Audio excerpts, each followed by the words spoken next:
And then he said, but do you know the difference between being a good cop and being a great cop? And I said, no. He says, it's one word, compassion. And that one conversation changed the way I did policing for the rest of my life.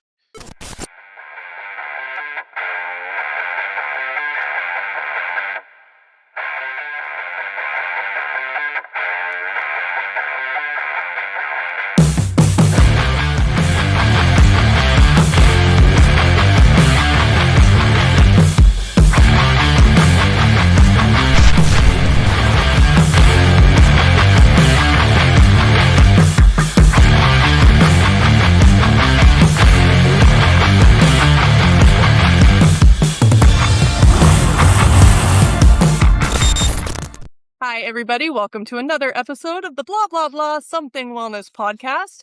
We are kicking off a new month and we have a new topic, but it's not necessarily quite what you think. This topic is balancing relationship dynamics. And yes, throughout the month, we are absolutely going to talk about marriage and romantic relationships, but we're going to kind of start it by going into a whole bunch of different areas because relationship doesn't necessarily mean romantic. There's friendship, there's work relationship, there's community relationship. So we're going to kind of run the gauntlet for that. I am your host, Tami Sharp, and I am joined by my team and a special guest. We're going to let him introduce himself in just a moment.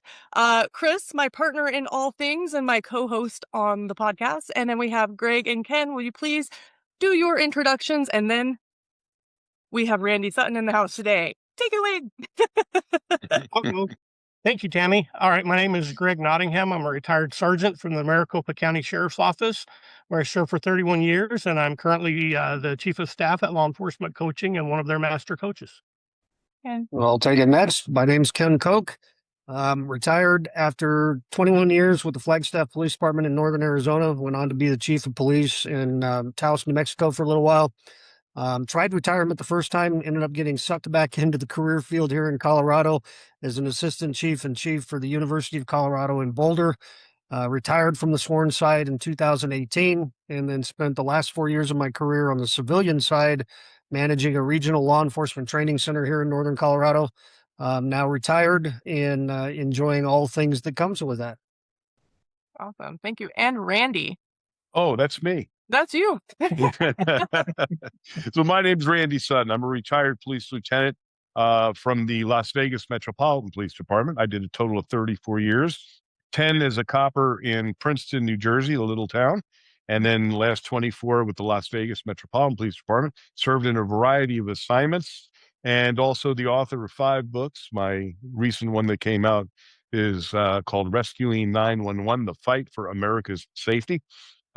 Also been in a few movies like the movie Casino and Fools Rush In and Miss Congeniality. And most importantly, the founder of the Wounded Blue. The Wounded Blue is the National Assistance and Support Organization for Injured and Disabled Law Enforcement Officers, a nationwide charity that's helped more than 17,000 police officers in the last 7 years. Awesome. Thank you. You've done a lot. And I just want to say we had the honor and privilege of presenting at your Wounded Blue Survival Summit this last year. And we've spoken at a lot of conferences. I just want to say you guys are nailing it. Just the way that we were treated all the way through. The second our plane landed, we were getting text messages, making sure, hey, are you good? You guys really care about people. And, there's a lot of people in this space that care about what's in it for me and what do I look like. And you particularly, you're very down to earth. You're humble.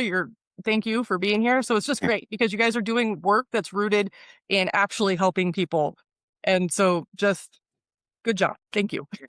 I appreciate that. And we got to talk about the summit and invite anybody in law enforcement to come to the National Law Enforcement Survival Summit, which will be in September here in Vegas again.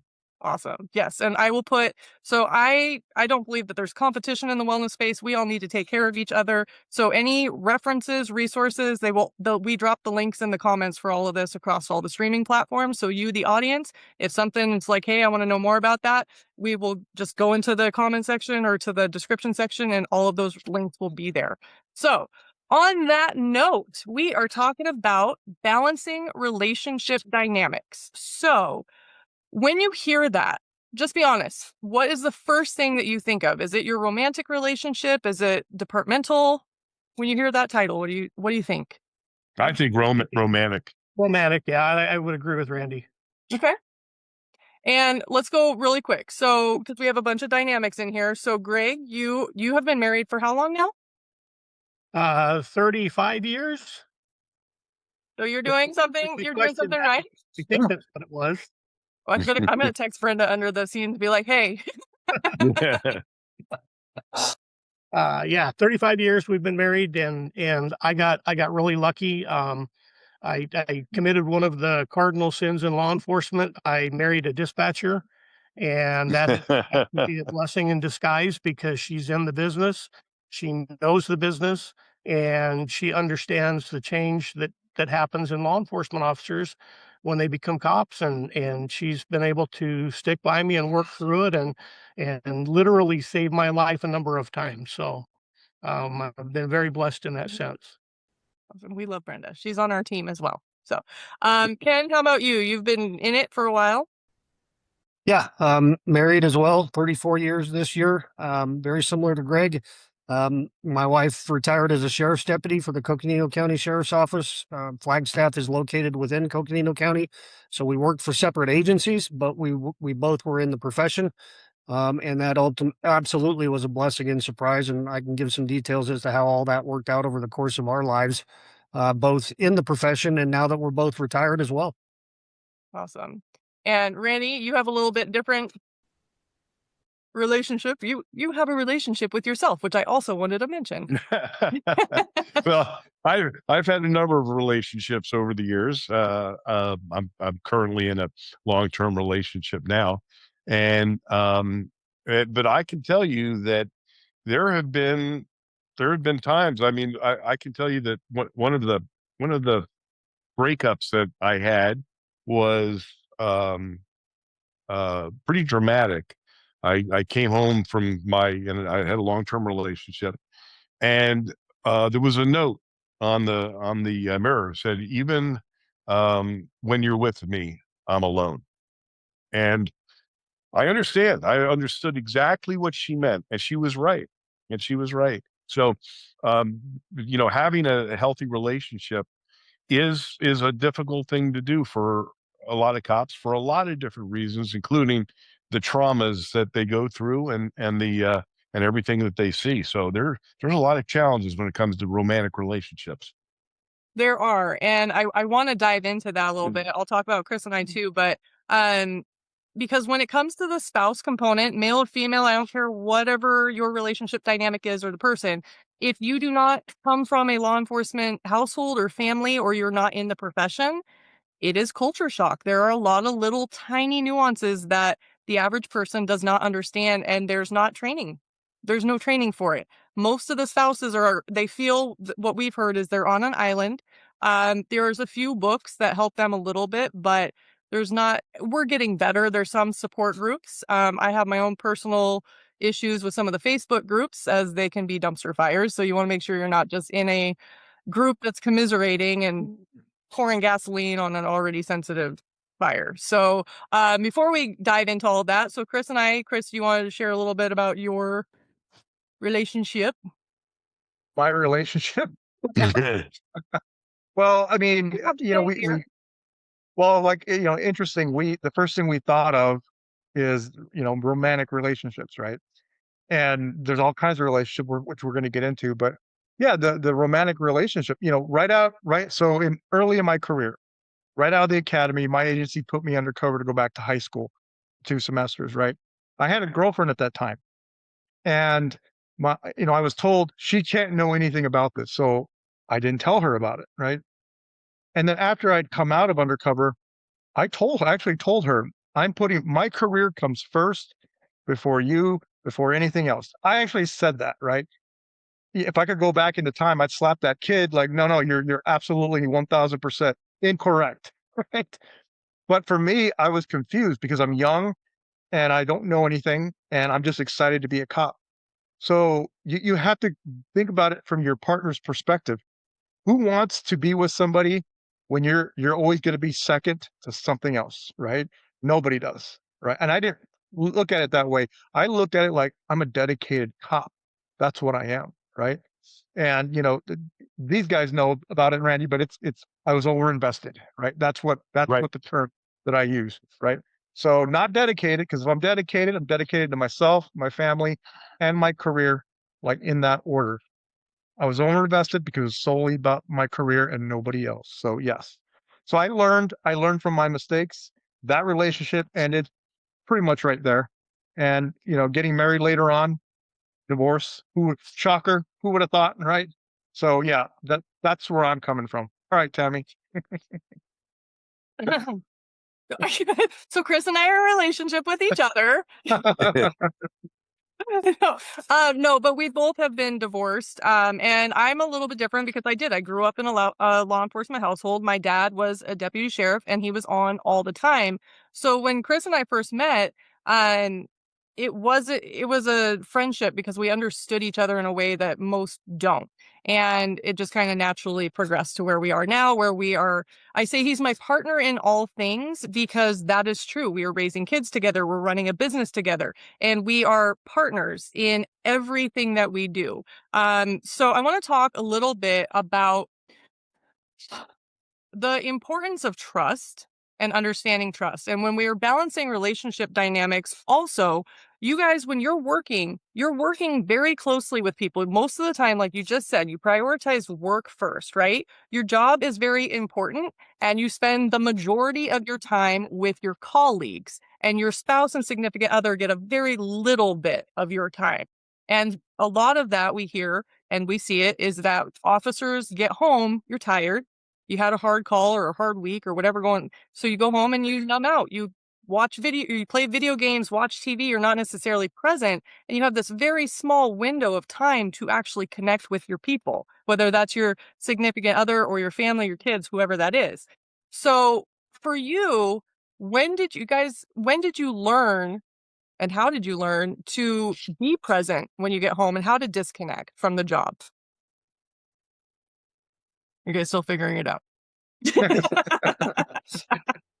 Disconnect. What's that? Well, I'll go first. Like all of us early on in the career, I had no idea that these things were important. I was the guy that listened to the portable radio on my days off. I've said that many times on this podcast. But being married to a law enforcement professional as well, um, I got to experience some of those times when she'd come home and not connect. And you get that mirror impact, right? Where you don't like being treated like that. Well, guess what? You start realizing pretty quickly when you're doing it to your significant other as well. And it didn't take me too long really to connect the dots, if you will. And we had several sit down heart to heart conversations about, look, I know you had a bad day at work, and I understand that you may not want to talk to me about it right now, but let's promise each other at some point down the road, we're going to flesh it out and share with each other what we experienced and why we came home, in the mood we were in. And we made that commitment to one another. And there were several others that we made, about if you're going to be more than 2 hours late because you're overloaded on reports, I don't care what time of the day it is. Call me and let me know so I'm not up at 2 a.m. worrying about whether you're okay or not. And we set that timeline, right? So just two examples. But being present when you experience it from the spouse's side and not the officer's side, it's easy to recognize it, I think, in yourself when you start doing it, reciprocating, if you will. Well, and to kind of go on with what Ken was saying, a lot of that is the disconnect comes from having it drilled in your head as a baby cop that you don't show your emotions. And no matter what the trauma is that you come across at work, you don't show your emotions even when you get home. And so that's just who you are now. You don't show your emotions.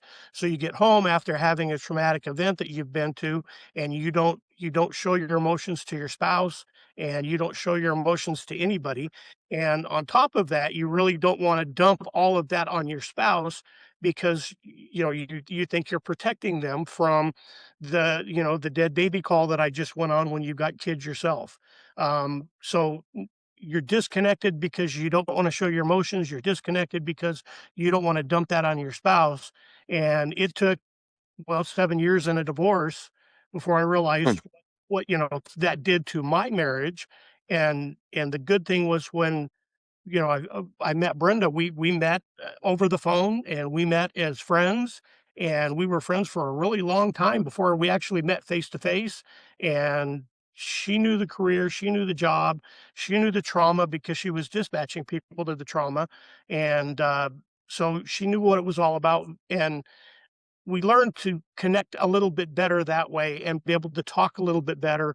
And she was somebody that I actually could show my emotions to and share some of the trauma that I saw because I knew that she understood what we were going through. Well, I mean, when I was married, there has to be equal give and take, right? Because sometimes we in law enforcement, we think that we're the center of the universe revolves around us, right? Because we're out there working and we get home and our significant other should drop everything they're doing to come, tend to us, right? And the reality is, well, your significant other, especially if you guys have kids, has been dealing with kids all day, especially if they're really little, they're really small, or they're also working as well. So I think we in law enforcement have to recognize the world and the universe does not revolve around us when we get home. We have to be present not only for our significant other, but also our entire family when we're there. And that could be difficult sometimes, especially if you've had a rough day, depending on what you experienced and what you saw that day. And I think there needs to be communication between you and your spouse on those bad days. Probably give me a little bit of space. Let me diffuse from the day before I start taking the kids and doing whatever, right? Because sometimes, I mean, we're all human. It does happen to us. So that's just my 2 cents. And we hear that a lot, and I'm just going to re-emphasize things that we've already said in other episodes, but there are two typical things, and you guys touched on it. When an officer comes home, they typically do one of two things. They either isolate and shut down, and that can be seen as disconnection, but they see it as they're protecting you. Like you guys said, they're protecting. You don't want to hear about the dead baby calls or whatever the call was. And then the other thing that they do, they will come home and they will dump onto their spouse and tell you everything. And now the spouse is left holding it. And if you don't, as the spouse, have a support system or mental health practitioners or anybody that understands, you're now holding all this trauma and you are going to start having situations. Secondhand trauma is a very real thing.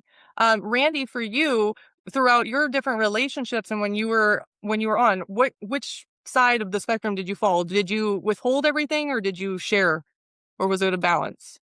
I have to say it was a balance. There was times when um, I didn't have live-in relationships, right? Although I can tell you this, that the last 5 years of my mother's life, I had brought her out to live with me, and I was still a cop, and and those were great years. Living with your mother when you're 50 years old or 45 years old is a whole lot different than when you were a kid.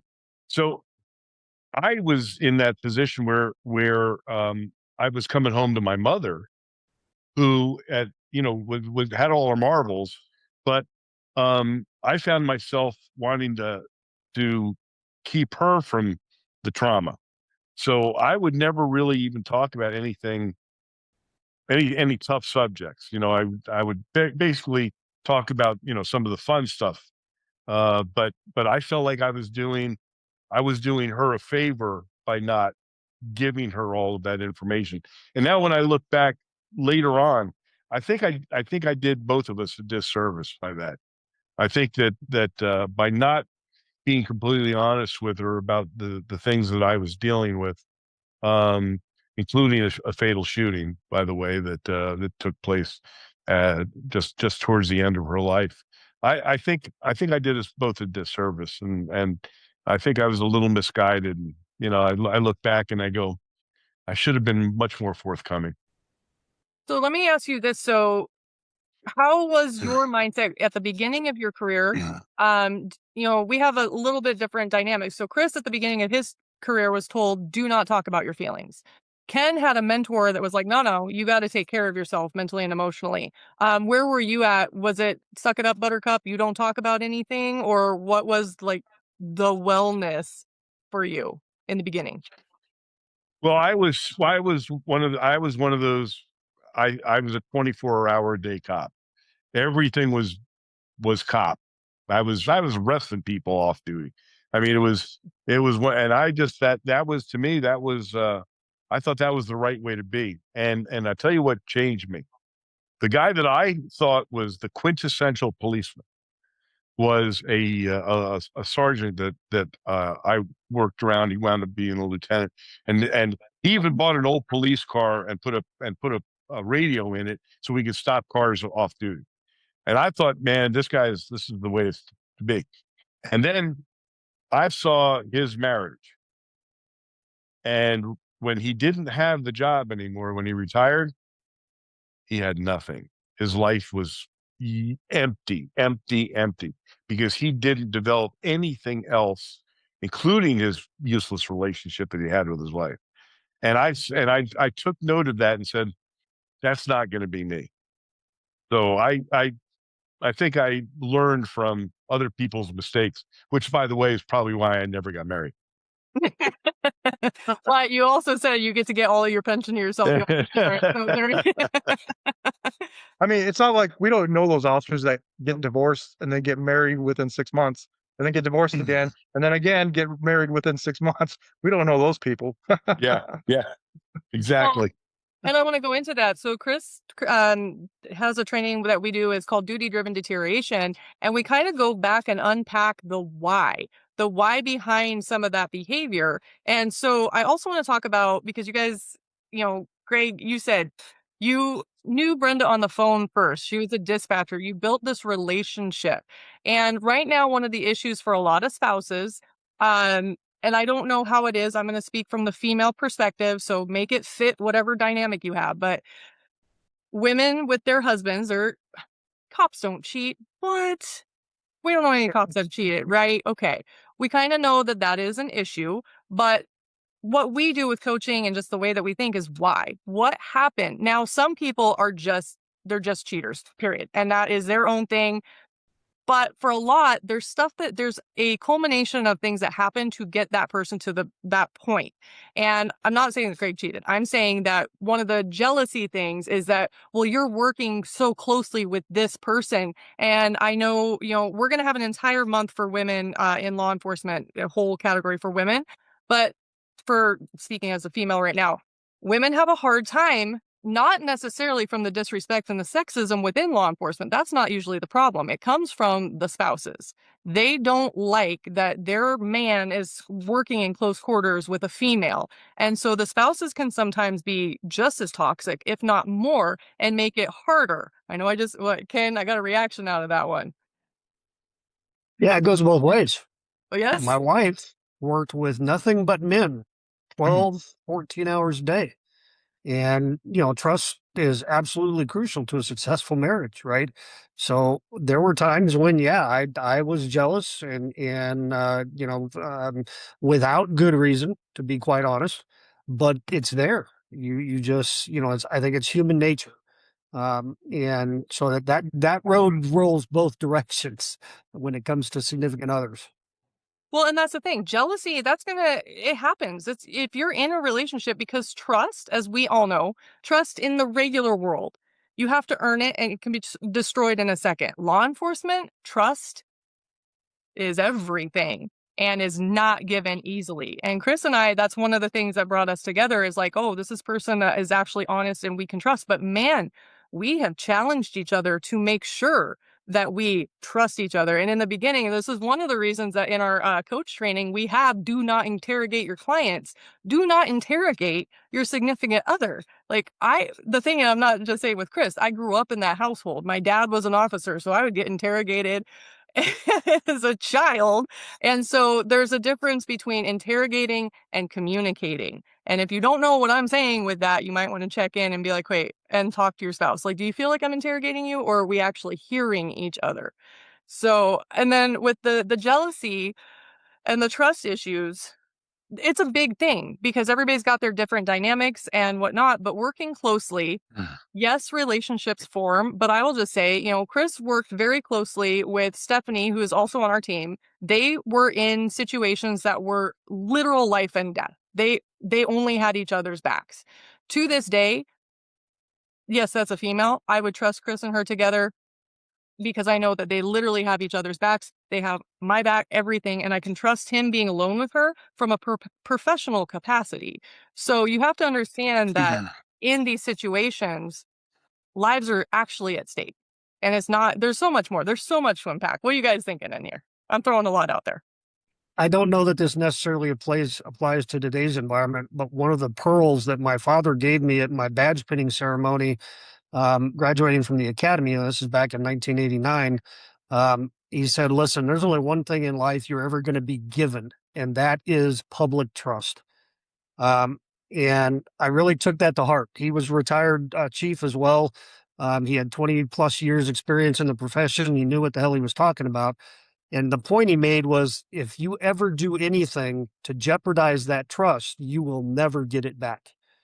And that to me resonated, right? And I actually applied it to more than just my career over the course of my life and my profession. I applied it to my marriage as well. Everything in life that's valuable to you is based on trust. Trust is a foundation there. And if you do anything to jeopardize that, just realize you may never get that trust back. It'll be gone forever. So yeah, that's my comment on that, I guess. Well, okay. So on that note, with trust, having a relationship with trust, let's just talk about that. We'll table the romantic part. Let's talk about the relationship with trust, because as law enforcement officers, honesty and integrity are everything. You have to be honest and you have to have that trust. And so sometimes when trust is broken, wherever that is, you can get into a place where you're still doing the right thing. Doing the right thing in law enforcement, that doesn't always make you popular. That we could just say that. But also having that trust, do you trust yourself? What does trust mean? So let's do that. What does trust mean to each of you? Well, is this a good time to segue into trust of leadership and trust? I think cops are very idealistic people, especially when you first come on the job. You come on the job because you believe in what you're doing, because you work your ass off, right, to become a cop and go through the academy, go through, it's a challenge.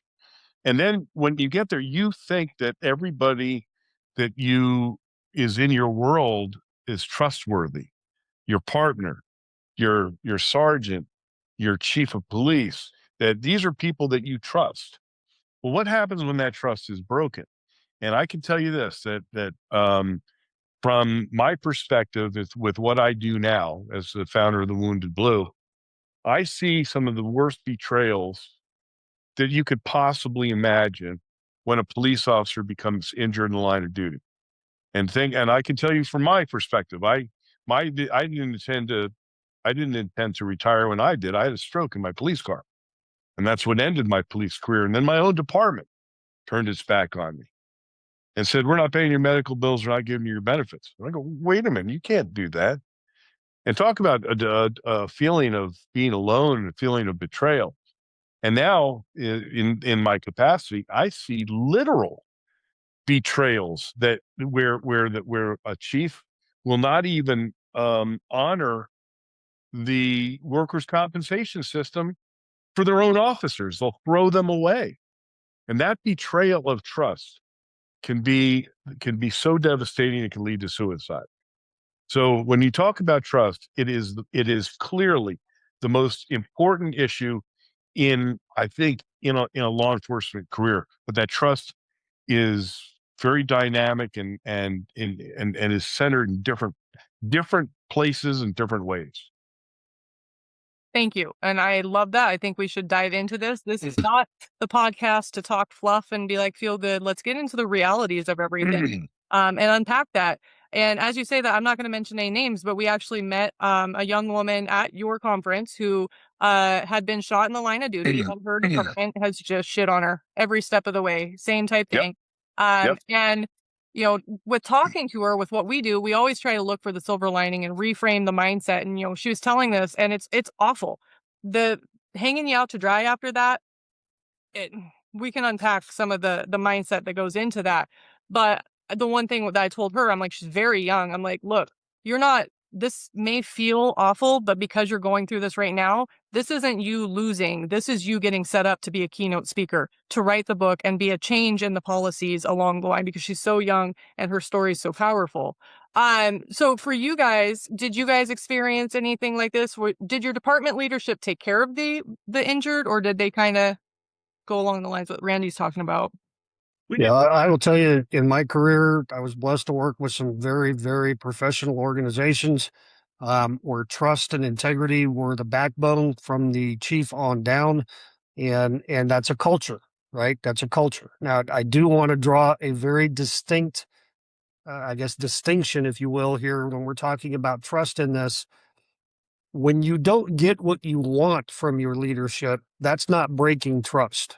When leadership fails to follow through on a promise, that's breaking trust. And I think a lot of times officers associate breaking trust with, well, they didn't promote me, or I didn't get the transfer that I wanted. And that's not fair. That's just not fair, right? But when you have a situation like Randy is talking about here that he experiences through his foundation, that's appalling to me.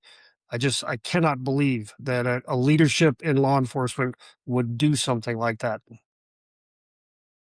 And it's sad. That is the reality. We meet all sorts of, we run the gauntlet of the different types of leaders that we meet. We've been very blessed to work with very supportive, proactive type leaders, partly because that's what we do. We take that approach. We're not doing the critical incident aftermath. We're looking at the proactive. So we get to work with people, but we've come encounter with some that just they're not going to get it. They're very old school. And the mentality is, well, I didn't have any help, so therefore everybody else should just figure it out. So we need to come away from that. Chris and Greg, what were you guys going to say? Well, I was just going to say that I was fortunate to work for a good department, and I know it happens across the country. Departments all over, they hang them out to dry, but I don't know of any circumstances in my department where that happened. And I know now under the new sheriff that he is very proactive in taking care of his troops and wanting to make sure that they get the recognition taken care of that they deserve. But I think that I've never experienced that myself, but the trust issues I've experienced, and I agree with Ken, there's such a fine line, and trust is so delicate that if they break that trust, then it's hard to get it back. Yeah, for me, I always put work first, right? And I always said to myself, if I ever was in trouble, my department would come and rescue me. They would help me. If I ever needed anything, I never asked for anything throughout my department. I was fortunate to experience different positions within my agency. But my 13th year, I was dealing with PTS, depression, anxiety, right? And I was dealing with a lot of issues. And I went to my command even recognized it, right? A lieutenant who was close to me recognized I wasn't the same person that he knew. But yet I was forcing myself to go into work when I probably shouldn't have been going to work because mentally I wasn't there, right? If I were to ask any cop or any one of you guys, if you meet the boogeyman in the middle of the night and you have to get into a fight with them, who's going to win? All of you guys are going to say, I'm going to win no matter what, right? But if somebody would have asked me that at that time, my answer would have been, I'm going to lose. And when an officer has that mindset, they have no business being on the street, right? But my ego I was forcing myself to go. Fortunately, a good lieutenant recognized that, sat me down, and he actually forced me to go home, which I was grateful for that, right? My thing was I needed to be placed on a team. I came out of internal affairs and I went back to patrol, and I went to the night shift because that's all I had known was the night shift from early in my career. I'd been in investigations, different positions. So I'd been off the street for a few years. And so when it was time to go back to patrol, I said, you know what, I'll go back to nights. Well, 13 years, a lot's changed, right? I'm not this young officer anymore. I'm married now. My wife at the time, we were trying to have a kid, and we had a miscarriage, and I had no idea how much it affected her until that first night that I was gone on patrol. And so she told me that second day, hey, I didn't want to tell you this, but I've been dealing with some issues emotionally from that. And I felt so guilty going to work that it snowballed into my own issue, right? Well, I requested, can I be put on a shift to where I could be home at night? Because now I know that my wife is dealing with this. I'd rather be home with her and not be here. And my lieutenant's like, well, let me talk to our command and the chief, and I'd recommend you doing that, right? You've been here for 13 years. You've done so many things for us. It's not like you're a new officer, right? And it was denied. It was denied at the very top, said, no, if we do it for him, we're gonna have to do it for the new officer right out of the academy. And we can't do that, right? And even, when he told me that, the trust was lost for me. Because remember, up to that point, I said, if I'm ever in trouble, my department will come and help me. They'll rescue me. And now that I needed them, they weren't there for me, right? And so I got very disgruntled. I got very angry. I actually typed up my letter of resignation, and I was going to quit, right? And fortunately, I did not turn it in. I actually walked up to my chief's office and was about to knock on the door to turn it in. My chief at the time had an open door policy. Fortunately, that day it was closed, right? This door was closed. So before I knocked, I processed everything, right? And I heard the voice of my trainer when I first went into NARCS that very first time. That old NARC told me, he goes, if you're ever in a drug house and a bad guy pulls out a knife or a gun on you, don't expect the team to come in there and rescue you, because we can have an entire SWAT team waiting at the front door, but we're not going to get in there fast enough. You have to figure out a way to get yourself out of there. And I heard that voice in my head, and I realized, okay, this is not my department's problem. It's not their problem. It's my problem, and I need to fix it. Right. So I shifted my whole mindset from that point on. And all the times that my department called me in when they needed personnel to cover the streets, now I would always say yes. Now I said, no, not going to do it, because I've got to invest in me. I was a DT instructor, fitness instructor. I taught taser, right? And I would shift my schedule so that I could teach the night guys and whoever else, right? Now when the department asks me, hey, can you shift your schedule to do this? Nope, can't do it. Nothing personal. It's just business, right? That's the mindset that I got into. For the department, it's nothing personal against me. It's just business. It's the way the department is structured, right? So I said, okay, if that's how you're going to be, then I'm going to use that same thing. And I never volunteered to stay late. If they wanted me to teach, it's going to be taught within my time at PD, within my schedule. I'll teach that. Don't expect me to stay late. Don't expect me to come in on my day off. I won't do that, right? And it was pissing off the DT instructors, because if I'm not there, they've got to carry that load. Now, at that time, our agency didn't have a full-time training unit. And I told them, every time you volunteer to go in there, you're inconveniencing yourself and your family. And guess what? The department doesn't recognize we need a full-time training unit. So stop doing it, right? Stop doing that, because it's nothing personal. It's just business. Once I got into that mindset, that helped me to move forward, because what I didn't want to do is I didn't want to sit there and feel sorry for myself, because I was disgruntled and I disliked my department. I really did. I did the sight of my uniform and my PD patch actually made me sick to my stomach when I would look at it. The badge didn't make me sick, because the badge meant something more. It was much bigger than just my agency, right? So I think for officers, just realize your wellness, it's on you. Don't expect your department to do that for you. You have to take that responsibility. So anyway. Well, it's a lot. It's a lot to unpack, and these are all very real conversations. Randy, with the work that you do, have you gotten into the mindset of like what leads a department or leadership to get to that point where they do just see the people as numbers and check boxes and not necessarily take care of them? Yeah, I see it all the time. I mean, I've run into both the extremes. I've seen some absolutely incredible leaders.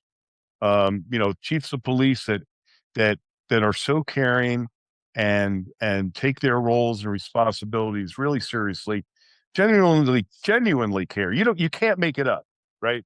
You can't make it up. You can play the numbers and you can, check the boxes, but if your leader really cares about his people or her people.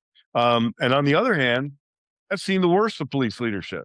I've seen, cruelty that, police leaders who are only care about their own power. And so they're willing to step all over. And I think one of the issues here in law enforcement is we have 18,000 different police agencies. We have 18,000 different police leaders. And there is no continuity, and there can't be, there won't be. And so I think that's one of the inherent issues in policing. And you can have a great chief, but he's only going to be the chief there for 3 years. And then, chiefs have a very, very shallow shelf life, because if they run afoul of the political leadership, they're gone. So you have a lot of external influences here, which dictate sometimes how they treat their people. Let me ask you guys a question really quick, because Randy, you kind of brought something up, but for those that are listening, especially those in leadership, like, can you give me an example, each one of you guys? Like, think of a great leader that you've worked with. What was the one thing they did that made them so great? I'll go. I know that I didn't promote until I was 18 years in. And so I had a lot of different supervisors that I worked for. And the ones that were a great leader, they had that trust. They trusted me, I trusted them. And if I came to them with a question, they would always ask me the question right back. Okay, what do you think you should do? And then they would nudge me in the right direction. If I was trying to decide, do I arrest this guy? Do I have a crime here? Whatever it might be, they would always nudge me in the right direction, and they would help me and let me grow to learn what I needed to know. They wouldn't just automatically either dismiss it or give me an answer, go do this or this or this, or tell me what to do or how to do it. They would encourage me to find the answer and work with you to find the answer. And if it came down to making a decision where you went to the boss and he had to make a decision, they would make a decision in the blink of an eye. And that's great. I've had other leaders, other supervisors that just couldn't make a decision to save their life. They wouldn't make it, especially on the sergeant level. They would take it, well, let me go ask the lieutenant. Well, we don't have time for you to ask the lieutenant. You need to make a decision. So leadership and the ability to talk to your people and take care of your people was always so important to me. And that's where I think I found the best leaders, is they were willing to help you grow as an officer. They wanted you to be better than they were, and they worked with you to get to that point. And that was a good leader. So I have a great leadership story. So when I was a young cop, I was 19 when I got hired on. And of course, the world is very black and white when you're 19, right? And I was like, everybody went to jail. Everybody got a ticket. I was the hardest working son of a bitch on the department. I literally made more arrests than the rest of the department put together. And I thought that was good policing, right? And so I was running and gunning. And then I went to work for a sergeant who I had nothing but admiration for. This guy was a natural leader. And one day he takes me to, we work graveyard shift, and he says, let's go to breakfast. And we went to breakfast, and I'm telling him my stories from the night. I did this, I wrote this guy, you're an asshole, and he's listening, he's nodding. He says, Randy, he says, you're really a good cop. And I went, yeah. And he goes, yeah. He says, you work your ass off. Search and seizure, you're aggressive, you're this, that. He's building me up, And then he said, but do you know the difference between being a good cop and being a great cop? And I said, no. He says, it's one word: compassion. Yeah. And that one conversation changed the way I did policing for the rest of my life. And it changed the way I then became a police leader. Because I remember that. He didn't beat me over the head with it, right? He led me to a conclusion of self-examination. And that was a leader. He wound up becoming the chief of police, and to this day is one of my closest friends. Not surprised by that at all. Chris, to answer your question, I'll give you both ends of the spectrum from a personal experience here. The greatest chief I ever worked for. This was the last chief I worked for at Flagstaff PD. This is the guy who I was more afraid of disappointing than anything, right? Absolutely just revered the man. But I knew him throughout my entire career because we promoted our chiefs from inside at Flagstaff PD historically during the entire existence of the department. So he was a lieutenant when I was hired as a cop. And as he moved up the ranks, I moved up the ranks, and he mentored me and many others along the way. Um, the reason he was such a great leader was because he prized the relationships with all of the people he was responsible for. And that fits so well into this podcast because this is about relationships and balancing it. He was not afraid to give me tough love. Man kicked me off the SWAT team because of something I did, and I deserved every bit of it. But he allowed me back on once I proved myself and reestablished that trust. The other end of the spectrum was the chief before him. Absolutely worst leader I've ever met. I learned more about leadership and how to do it right from him than I did really from Chief Cooper. This is a guy who promoted me to lieutenant because I was the only one who applied for the position in his organization. Nobody wanted to have anything to do with it. He wouldn't have promoted me if he didn't have to. But he walked into my office when he realized he had to, threw the badge on my desk, said, "Here, congratulations, don't fuck it up," and turned around and walked out. See the balance in the relationships here? I know that guy. I think we've worked with that guy once or twice, right? Well, I love what you said, though, because you learn more about how to be a good leader from the really bad leader. One of the Yeah. reasons that we are in law enforcement coaching is because we learn how bad somebody in this space can be. So we're like, well, if he can do it, we have a responsibility to go do it and do it right and do it better. And then what keeps us going, it's funny, the good leader that you had, you were so worried about disappointing. That's what keeps me leading this team, is because I don't want to disappoint the team. So all of that, I just appreciate everything that you guys are sharing on that. Chris, did you have more to follow up? Because you just wanted to know that, or did you have a point? Well, I think, I think it's important for us to share what those leadership qualities are that really affected us, right? Because we're in law enforcement, we tend to go into the negative, right? And people did this wrong. Well, let's look at what did they do right, right?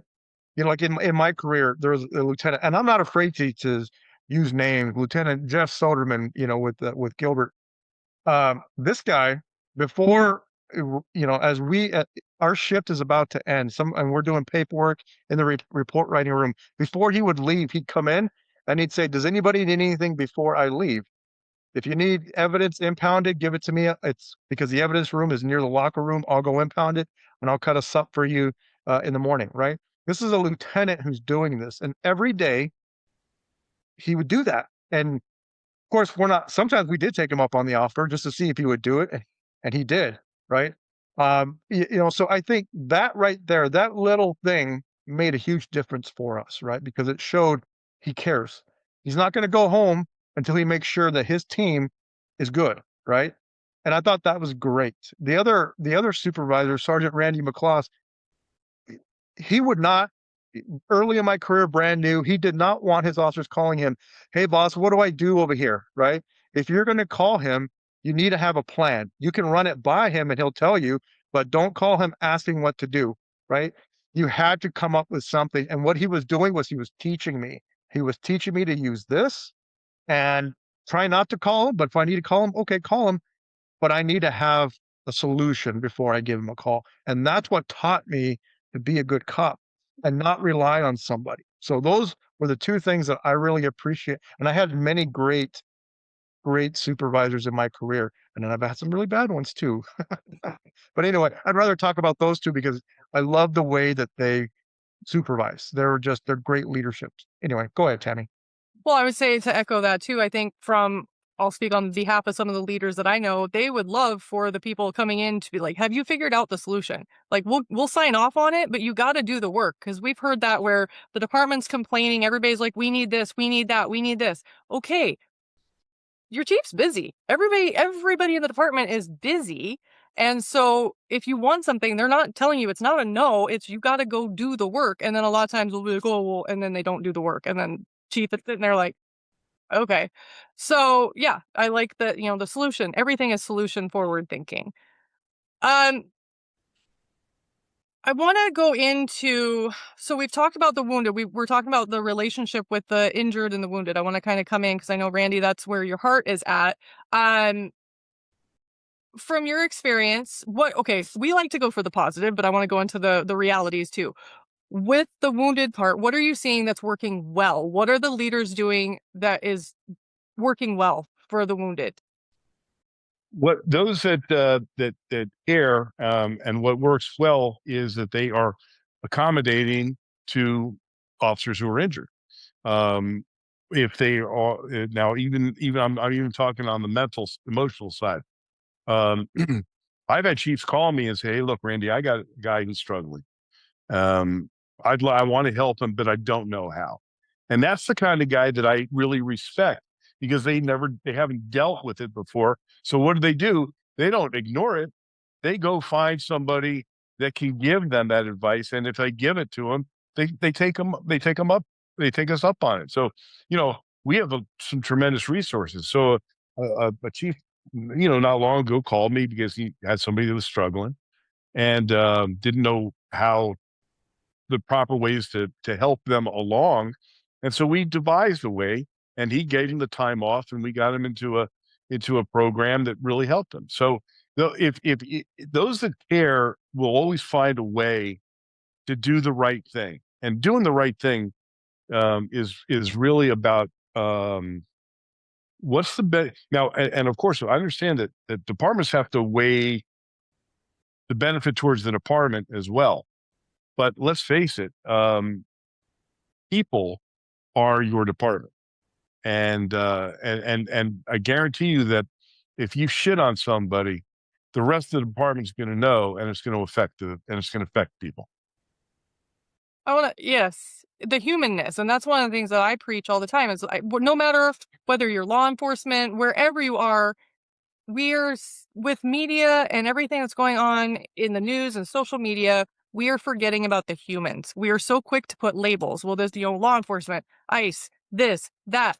Human beings, we are all human, and we all have our struggles or challenges. So we need to remember that part of it. And yes, there is business to run. There are boxes to check. But at the end of the day, are you being a good person and helping other people and taking care of those? And it's little things. It doesn't have to be just for the leaders that you're talking about. They'll just say, hey, we have somebody that's struggling, but I don't know what to do. For the leaders whoever the leader, maybe you are the fun part is the bad leaders don't know that they're bad leaders. So if you think you're a great leader, if you think you're like the best leader, tune in to what we're saying. We'll take our survey and you'll see really quick whether or not you're a good leader. Yeah. To those excellent leaders, would other people concur? So, well, Randy, even though you're retired, you're still in that leadership role, right? Because we Sammy and I did speak at Wounded Blue at your summit, right, in Vegas. The day before, we were actually speaking at another conference in Atlanta, and it was completely 9 day. I don't mean to speak negative about that other conference, but nobody met us, at the venue. We didn't know where to go, and when we did finally find somebody, that person was giving us an attitude. And then on top of that, like nobody showed us where the room was, and the room was hidden. They didn't even put our information up, so students didn't even know that we were there, and they were looking for us, but they couldn't find us. And it was a huge event in a very huge venue. And it was like, wow, like I'm not coming back here again because of the way we were treated. Then we go to we fly into Vegas. And like Tami said, the moment we landed, you guys are calling us. Hey, how was your flight? Or you guys said, do you guys need anything? What do you need? And even when we got there, checking in, you guys escorted, you came up to us, right? And thanked us. And everybody there, it was just night and day difference. Nobody cares about your accomplishments. And I mean that for anybody. Nobody cares what you did or what you achieved. What they care about and what they remember is how you made them feel, right? And you made us feel welcome, Randy, in of all places, Vegas, right? As busy as it is, and all kinds of people there. But just those little things that you did, it showed your leadership, and it showed that your organization, it actually does care about people. Because we felt, and I told Tammy, I'm like, we should just come here. Like, why are we going all the way to the East Coast when we could just come to Vegas? And like, they've got it locked down. You guys know what you're doing. We felt welcome. And even the people there, like we were there on the very last day of the summit. And everybody knows Yeah. if you're on the last day of a summit in Vegas, right, you're only going to have a certain percentage. Yet there was still a lot of people there. And we were there for a short period just to speak. And the connection, the people that were there, I mean, there was a lot of emotional connection there in a good way, right? And just like, holy crap, like what you've got something special with your organization and the way the people that are working for you. And Tammy and I, we've been to many conferences all over the country. By far, yours is far different than those other ones. And I just wanted to let you know that. And your leadership, it's still showing even after your retirement. So thank you for doing that and making us feel welcome. Oh, I really appreciate you telling me that. I mean, it means a lot to me. You know, I am so incredibly blessed to have a team of people that are amazing. I mean, think of it. Everybody on my team has been shot, stabbed, beaten, run over, screwed up, and screwed over. And yet they continue to serve. Think of that. Think of what that means that internally to who they are.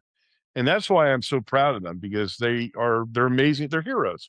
You know, you saw them. I've got guys who've been blinded. I've got guys who are, in wheelchairs, and yet they still continue to serve. And it is humbling for me, just to walk among these guys and women and know who they are as human beings and watch them work in ways that are literally, life-changing.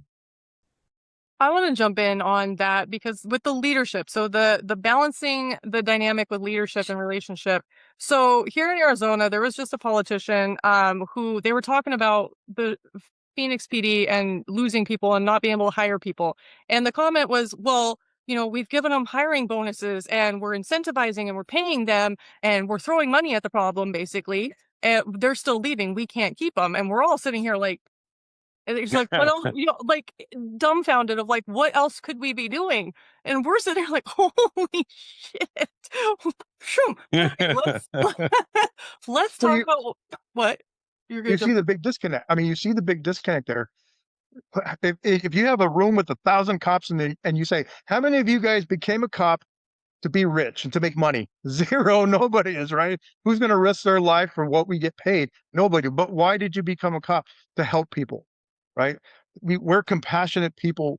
We want to just help. We want to be a part of something bigger. So all of these agencies, or I'm sorry, all of these, mayors and leaders of different cities, they're just throwing money at the problem, not realizing we're police. Money is not the issue. Don't get me wrong, money's great, it's good to get paid, but that's not the primary reason why we became cops, right? We entered this profession to help people. So again, how do you keep your people here and how do you keep them in a balanced place so they don't go somewhere else? Because I guarantee you, just like we talked earlier, the great leaders are the ones that care.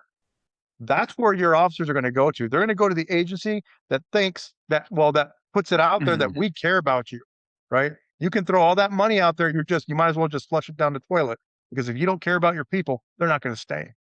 Well, and that's been brought up too, where not the trust of the leadership and the trust of having your back, where a lot of officers, especially the younger ones, do not want to go to departments, do not want to stay because they could have an incident. It can be completely justified, whatever happens, and everything on paper, everything in the legal system, everything is the best case of a worst case scenario, right? But the departments will hang them out to dry. They will not have their back. They will throw them to the wolves and same, whether it's an injury or the situation, and that whatever that liability protection, I don't know what the mindset is for that. So, feel free for the audience, if you do understand the mindset of why the departments are not stepping up. Is it, here, and benefit of the doubt, is it department leadership or is it the people above the department leadership that are not allowing them to? There's a lot of nuances and dynamics to all of this. But again, good leaders are going to take care. They're going to take a step back, take the time, and make sure that they're seeing the human again. This is something that well, we're touching on a couple different subjects here. I was recently doing a national news interview, and we were talking about the recruitment issues here, right? I mean, I actually wrote that book, Rescuing 911, The Fight for America's Safety, to talk about the criminal justice crisis that we are still in. You know, we don't hear about it much, but there is still a huge issue with recruitment and retention and the failures of both, right? Now, so they were asking me what is it, what can be done, and why is this happening? And I said, law enforcement has failed to paint the picture of why you should be a cop, right? The reality is that cops are very idealistic people. And one thing that we have failed to do is we suck at our own PR, right? Remember when we went to an all volunteer military, and each branch of service, now you're not drafting anybody, so you got to attract people. And so the Army and the Navy, they were putting out these great incentives. We'll pay for your college, we'll do this, we'll do that. And they weren't meeting their requirements, so they were doing more and more. And then the Marine Corps came out with the most brilliant advertising campaign in history: the few, the proud, the Marines. And they jumped up and they had all the people that they needed. This is what policing needs to do.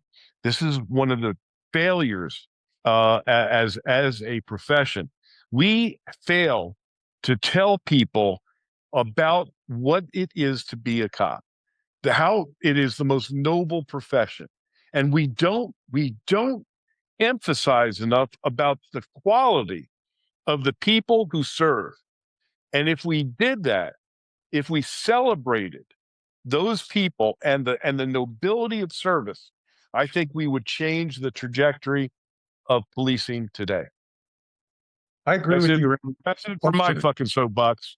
Well, no, I agree with you 100% because, I got hired in 98, late 90s, right?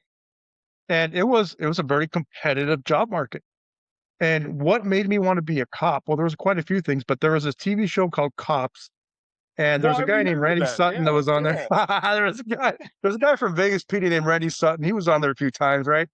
But seriously though, that show, because they played it every Saturday night as a kid, I just grew up watching it, and the way they did the edits, the way they did it was just action packed.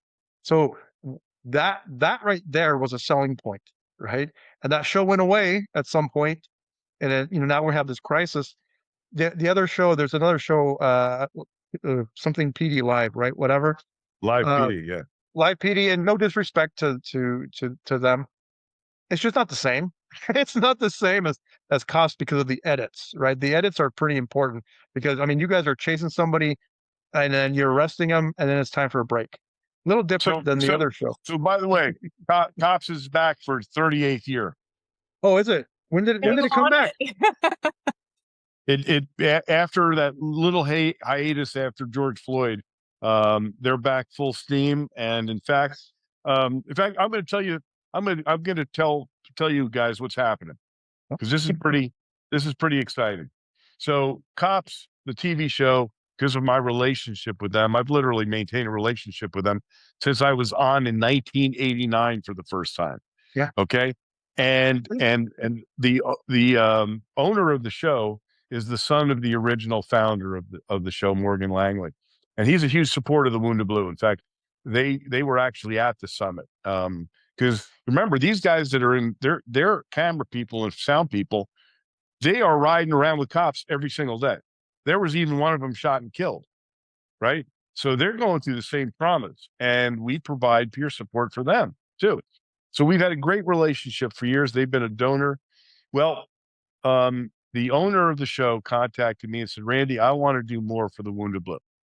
And rather than just write you a check every now and then, I want to help you be consistent.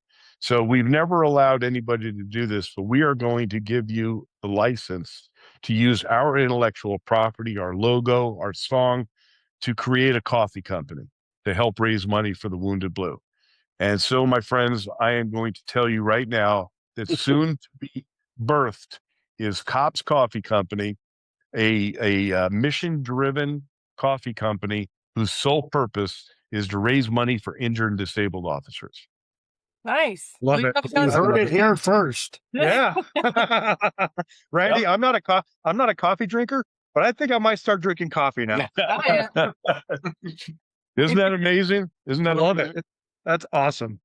No, that is really awesome. And seriously, I will be a customer. I drink, if you watch any of the health and nutrition episodes we ever do, I'm always talking about my problem with coffee, and I will just keep drinking it. And now I have a justified reason to keep doing it. But I also, with the show Cops too, I mean, that was a staple in every household. Well, I don't know about every, but my dad was cop, so guaranteed that was on all the time. But I think it is very important for cops and shows like that to be showing the reality, because the problem with the internet is your algorithm is controlled. And the algorithm for law enforcement, the reality of law enforcement, not the narratives, are working against cops. And I've shared that. I've talked about it. I've had my own experiences. Our company name is Law Enforcement Coaching. And just by saying that, crickets. Like on Facebook specifically, it gets buried because it's not even pro law enforcement. It's just not negative law enforcement. Therefore, nobody sees it. And even when you go Right. in and you put in, because I do all of our media. So if I put in, show me positive police videos, positive policing, I get one SRO. I get, the viral cop that plays basketball with the kids in the street. And then I get Floyd. And then I get this. And then I get negative, negative, negative. And I was like, that is not what I asked you for. There's no reason you should be showing, except for you're trying to control the narrative and make me see one side of the story. And unfortunately, and this is something as we go throughout this month, I want to be talking about too, of how departments can be bridging the gap in balancing the relationship dynamic with the community, understanding that the communities, if you are a full civilian that does not have law enforcement affiliation of any kind, no friends, family, all you know about law enforcement is what you see in the headlines and on social media. So they don't understand. It's not that they just automatically hate cops. They have not been shown behind the curtains of what it really entails. So that's on both sides. One, for a civilian community, I doubt we have anybody listening, but if we do, take some time to educate yourself and figure out, like, hey, I always say you hate them until you need them. First thing to happen is call 911. Bring it during the protests, the defund the police protests. First thing, well, we need, can you call law enforcement to help us? Because we're scared. It's like, do you not know what you're protesting? Okay. So, but for the departments too, especially in this climate, yes, you guys are really busy, but if you want to proactively kind of de-escalate some situations, get into your communities and go beyond coffee with a cop. Have their coffee, still do the coffee with the cop, but go beyond that. And especially getting into the schools, taking care of your SROs, going and speaking with the youth, the younger generation, and teaching them.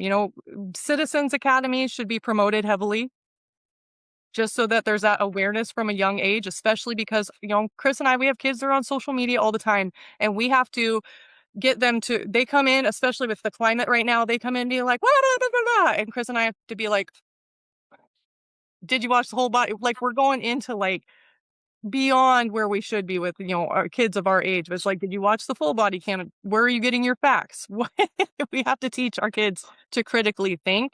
And we're pretty on top of it, whereas other parents don't have a clue what their kids are getting infiltrated with. So that's my soapbox tangent.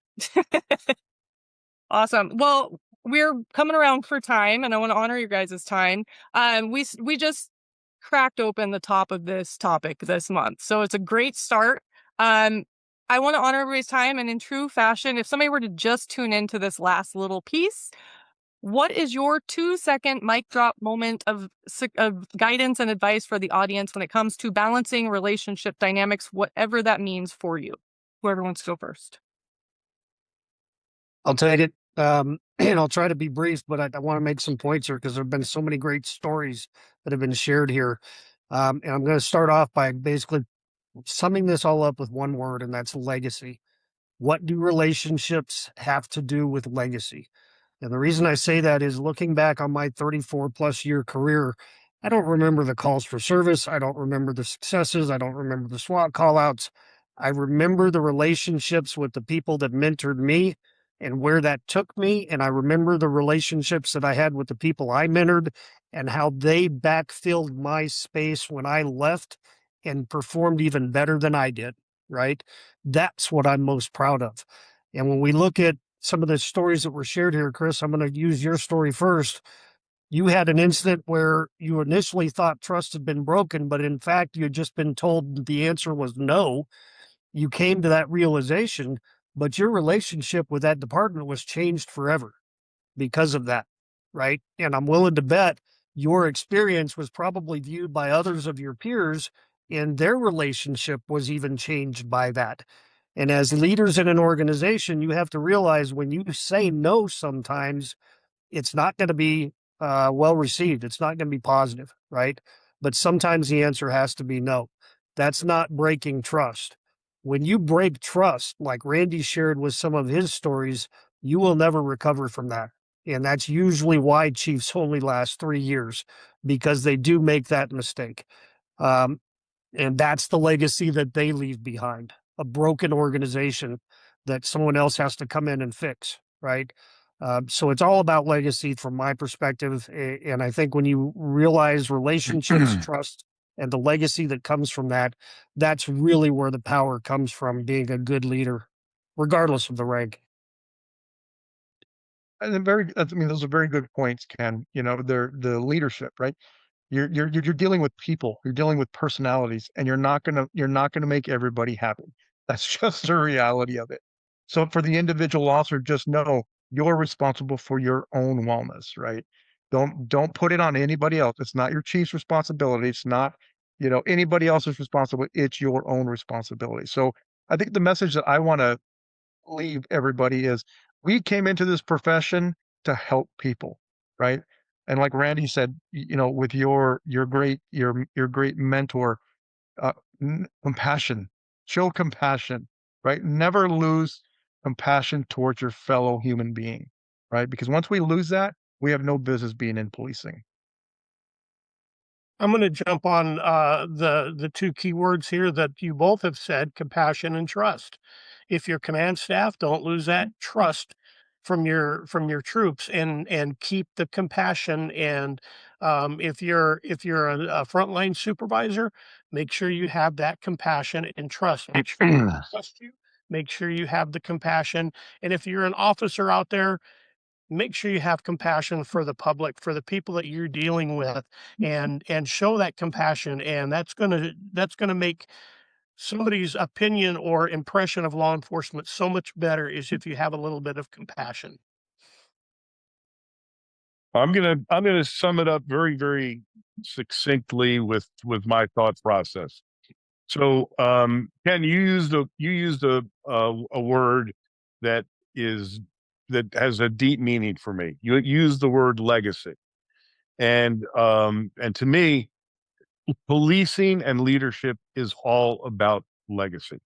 So there's a philosophy that I came up with that I um I think about all the time, and it's really the way that I've lived my life, and that is these words that you cannot choose your destiny, but you can create your legacy. Love that. And that's those are the words that I live by and I believe in. I'm writing it down because that'll probably be the title of this episode. And the coffee company too. Awesome. Okay, well, I'm gonna put a bow on it, and okay, so trust. There's a lot of ways of earning trust, but part of that is transparency. And so we hear it often that departments, the biggest issue is lack of communication. There's no communication. We don't know what command's thinking, da, da, da. And so we kind of see it where we understand that the chief and command staff are kind of the parents, where they're protecting the department. The officers on the street don't need to know how much shit is being talked about them by the city council or whatever. So no, if you're on the line level, you might not be hearing everything. And it's not that they're not telling you. It's just like a parent. We're not going to go to our kids and tell them the full truth of the harshness and taking the magic away from life, right? So they are, whether it's transparency or they're protecting you, just like you go home and you don't want to talk to your spouse because you're protecting them on the call, know that your command staff is also protecting you from some of the harsher realities that they're dealing with. Now, on the flip side, for command, share what you can share. Let them know, like, hey, I don't know.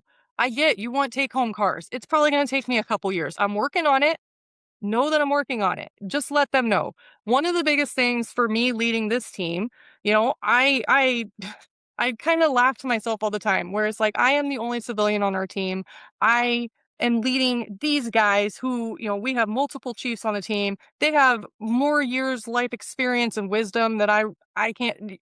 You guys are all just up here, and I'm like, okay, but you're following my lead, and you've been following my lead for years, and you're following, yes, Chris too, but Chris has he's comes from you. He's law enforcement. So there's an instant credibility there. I have to earn my street cred with my team. And yet you've all been part of this team for years. And as a leader, one of the things that I do is I keep my whole team updated, probably too much.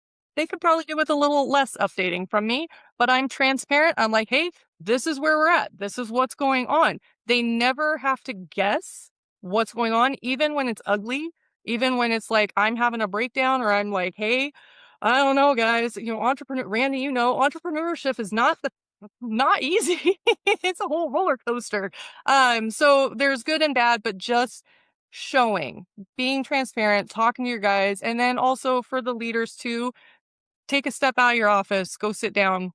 I want one more thing. I'm going to make this go a little bit longer because we were talking about the little things that make a difference in relationship. I want to throw this back to Chris. Chris used to do, no pressure. I can just tell your story for you, but I don't want to do that. I want you to talk.